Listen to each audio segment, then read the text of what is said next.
আসসালামু আলাইকুম ওরহমতুল্লাহি ওবরাকাতুহ। সম্মানিত মুসলিম ভাই ও বোনেরা, আজকে আমরা একটি গুরুত্বপূর্ণ বিষয় নিয়ে আলোচনা করব।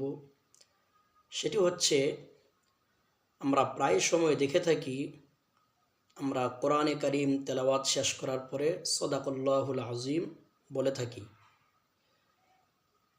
আসলে এটা কি কোরআনে কারিম তেলাওয়াত শেষ করার পরে বলতেই হয়, নাকি আমরা এমনি বলি? তা আমাদের দেশে এটাকে প্রায় সবাই কোরআনে কারিম তেলাওয়াত শেষ করে এটা বলা প্রয়োজন, এটাই মনে করে এটা বলে সদাকুল্লাহুল আজিম। আসলে এটাকে কোরআনে কারিম তেলাওয়াত শেষ করার পরে বলা মনে করা, প্রয়োজন মনে করা, এটা সম্পূর্ণ অনুচিত। কোরআনে কারিম তেলাওয়াত শেষ করার পরে সদাকুল্লাহুল আজিম এরকম কিছু বলতে হবে, কোরআনে কারিমে এই নির্দেশ নেই এবং হাদিসের মধ্যেও এরকম নির্দেশ কোনো পাওয়া যায় না।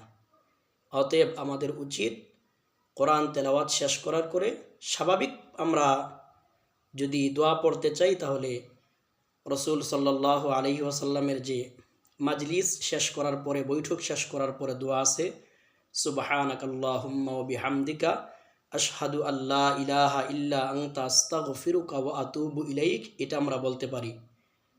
তো আমাদের উচিত কোরআনে কারিম তেলাওয়াত শেষ করার পরে সদাকুল্লাহুল আজিম এটাকে আবশ্যক মনে না করা এবং এটাকে না বলা উচিত। আমরা প্রায় সময় এটা বলে কোরআনে কারিম তেলাওয়াত শেষ করি, আসলে এটা উচিত নয়। আসুন আমরা সকলেই কোরআনে কারিম তেলাওয়াত শেষ করার পরে সদাকুল্লাহুল আজিম এটি বলতে হবে, এটা আমরা পরিহার করে চলি। আল্লাহ আমাদের আমল করার তৌফিক দান করুন, আমিন।